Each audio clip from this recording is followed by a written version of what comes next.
Welcome to The Explainer. I am absolutely thrilled you're joining us today because honestly, we are taking on a massive, highly complex topic and completely breaking it down. If you've ever felt totally overwhelmed by terms like the triple helix framework or, asset back to digital tokenization, don't worry. Today, we are stripping away all that heavy jargon to give you a simple, highly visual blueprint. Basically, think of this as a resource-based economy or RBE for dummies. We're going to map out exactly how this incredible system aims to fundamentally change the way human beings live, eat, and interact with the world. So I really want you to start off by asking yourself this one question. What if money was backed by actual food and water instead of debt?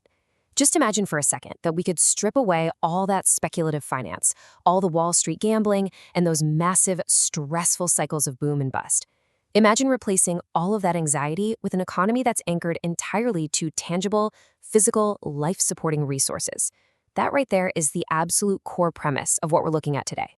Here is our roadmap for today's explainer. Number 1. What is an RBE? 2. The ARQ118 survival hubs. 3. The Barnes QN economy. 4. The ethical AI brain. 5. Healing soldiers through farming. And finally, number 6. A world without scarcity. Okay, Section 1. What is an RBE? Laying the foundation. Let's dive right into this. A resource-based economy, or RBE, is completely different from the extractive economies we're all so used to. Our current global economy basically relies on manufactured scarcity. It's that idea that there just isn't enough to go around, which of course drives up prices and creates conflict. Well, an RBE fundamentally flips that script. It's actually designed to mathematically eliminate that manufactured scarcity by anchoring wealth to real-world abundance. The source material calls this a guaranteed abundance reality, but in plain English, it's an economy that is mathematically designed so everyone has their basic survival needs met, period. No strings attached. The goal here isn't to generate endless speculative debt, it's to ensure everyone simply has basic life support assets. Moving to Section 2, the ARQ18 survival hubs, the hardware. So how do you actually go about building a guaranteed abundance reality? Well, you need the physical infrastructure. The hardware of an RBE is built on what are known as ARQ18 modular habitat units. Think of these like incredibly advanced plug-and-play survival kits. They act as totally closed-loop living laboratories. They literally pull drinking water directly out of the air using atmospheric water generation. They store their own renewable energy. They grow their own whole food plant-based meals through vertical farming. And get this, they physically eliminate waste by converting non-organic material directly into usable power and heat. It's a completely self-sustaining loop, which is just brilliant when you really think about it. And we're not just talking about building a handful of these things.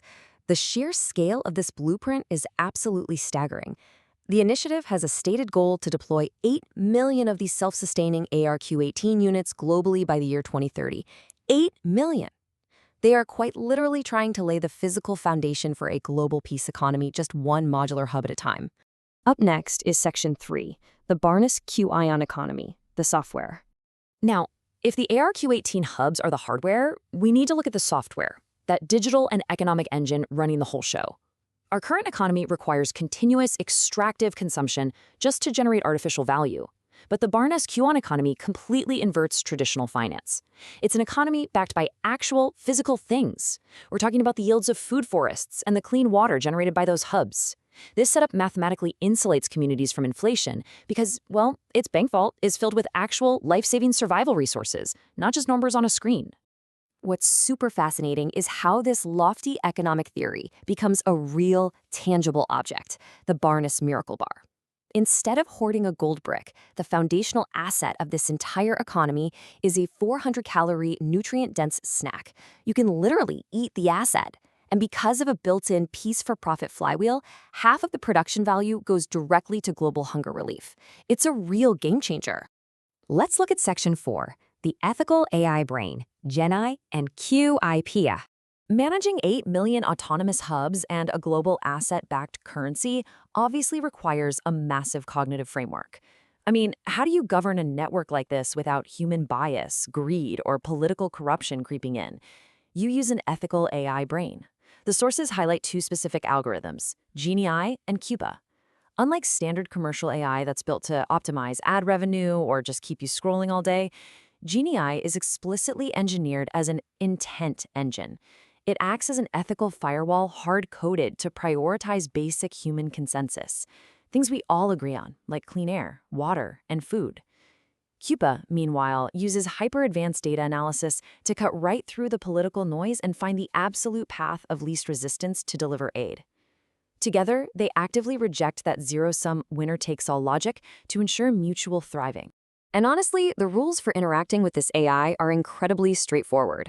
They call it the three-step ethical BIOS. Step 1, do no harm. Step 2, do good if you can. Step 3, if unsure, just ask Cuba. It brilliantly turns a massive philosophical mandate into a highly practical, easy checklist. I don't know about you, but that's certainly a lot easier to understand than the terms and conditions on my last software update.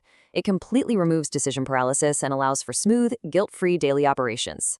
On to Section 5, healing soldiers through farming. The operator. So we've got the hardware, the software, and the AI brain. But who is actually on the ground operating these hubs? The answer is combat veterans, specifically demobilized lone soldiers. Transitioning from a high adrenaline combat zone back to civilian life can trigger massive psychological distress.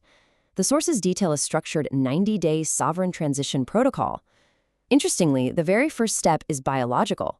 By adopting a strict, whole-food, plant-based diet, the program flushes out cellular neurotoxins. The goal here is deeply profound, to physically separate a veteran's psychological trauma response from their physiological cravings, which allows for true biological clarity. Once that biological baseline is stabilized, the veterans engage in hands-on labor within highly advanced, self-sustaining food forests. This acts as an active, moving meditation. It takes all those highly developed tactical skills and the destructive energy of warfare and channels them entirely into regenerative stewardship. By the end of this 6-month roadmap, these veterans are totally transformed into what they call Earth Guardians, fully certified to lead and manage these ARQ-18 infrastructure nodes around the globe.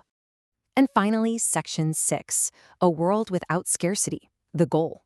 This brings us to the ultimate destination of this entire blueprint.